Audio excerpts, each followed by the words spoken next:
across Cavan and would be very much reflective of what you've presented here today. So I have a question for each of our presenters here today. Could I begin with you, Brendan, in the GRA, in relation to community policing?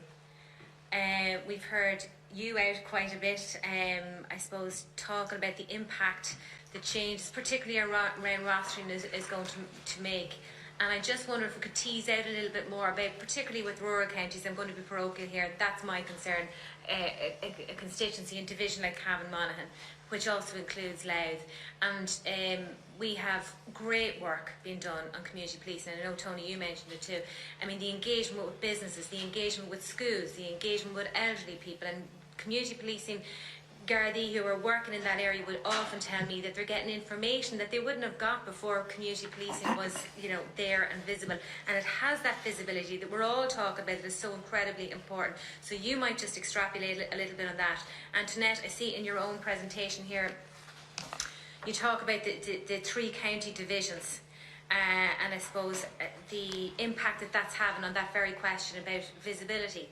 And again, I wonder if you'd speak to that a little bit, because I'm mindful we have our own Chief Super, Alan McGovern, who's doing an incredible job, but he's been asked to police something like very busy areas in cities, almost like Drogheda to Dundalk, right back over to Black Lion, and that's a vast area with vast different types of criminality, arguably, going on there. And I just couldn't understand how that could be done. So you might speak to that point a little bit.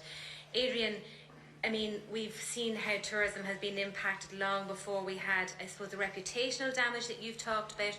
And I wondered, could you actually put a figure on how the restaurants and publicans have been affected in their pocket and their turnover, and because we know that has a ripple effect to their staffing, to their ability and viability to stay open. Could you speak to that, about the figures that we're talking about? Tony, I'm really like to delve a little bit more into your piece around where your conversations with businesses and the liaison piece that you're doing with community policing and their view that the 4-day roster doesn't provide that maybe adequate continuity, particularly, and I can understand that when cases happen, does it, I'm not saying it falls off a cliff, but I can understand, and maybe you could expand on that a little bit for me. Is that okay? So I might go back to you, Brendan, if that's okay.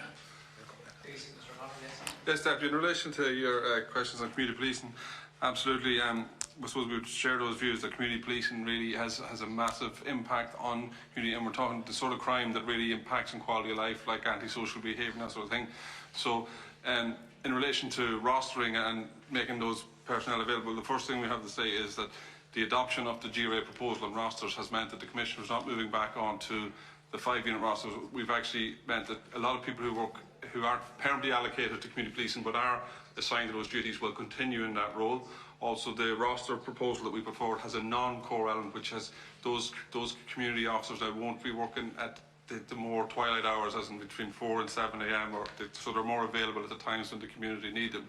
So I think the main issue we're talking about here today that's really presenting the challenges across the organisation is recruitment and retention. And I suppose the casualty, because of recruitment and retention, really is that rural community policing you talk about, because we see us being transformed from a community-based service which is there all the time interacting, that it's becoming a fire brigade service. So in your own constituency, what you'll see is in outlying stations like Emmyville, not there's anyone left, they're getting pulled into Monaghan just to have a car available to do response policing. So that's a huge concern of ours, and we think that we're talking about the modernisation agenda and the transformation, and our colleagues are talking about coffee.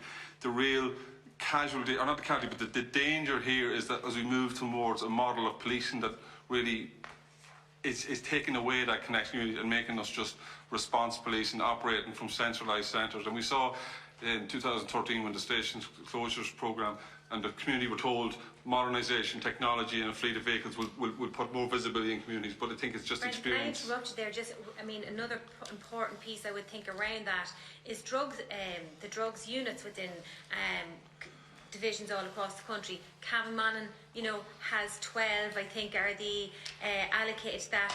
My understanding is between transfers and promotions and maybe the changes within rosters, that's going to deplete. I'm sure, I'm asking the question, what impact does it have on really incredibly important units within Garda Síochána on the ground, like the drugs unit? Well, the drugs unit are like the community policing units. They were actually under threat if we had to move back to the 5 system or the 5 unit shift pattern. So hopefully that has been, the immediate threat has been removed. But again, the problem is the recruitment, and we just don't have the personnel, and those units are becoming more and more depleted, and as you say, fewer numbers in them. So we see that across the country. I might just stop you there because I'm conscious of my time and I want to hear something from Antoinette too. Antoinette, you might speak to that, please. Yeah, well, you asked me about the operating police model, and particularly these 3 county divisions, and of course they are currently Cavan, Monaghan and Louth, which are a 3 county division, and Mayo, Roscommon, Longford. And AGSI's position on these is crystal clear. We believe that Cavan, Monaghan should be a Garda division and Louth should stand on its own.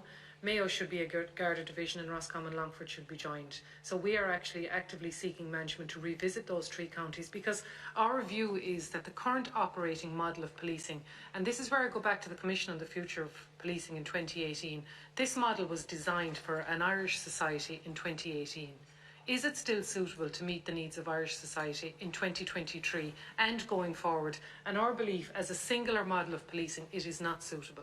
Okay, people are not reassured by the fact that they don't see Gardaí on the beat, and that's what reassures local communities. And the responsibility for policing, operational policing, does lie with the Garda Commissioner, but it's very concerning for our people because we believe the divisions are too big and they're not providing the visible presence that's needed in local communities. Okay, that's a great Chairman with a little bit of latitude. Could I get quick answers from the other 2?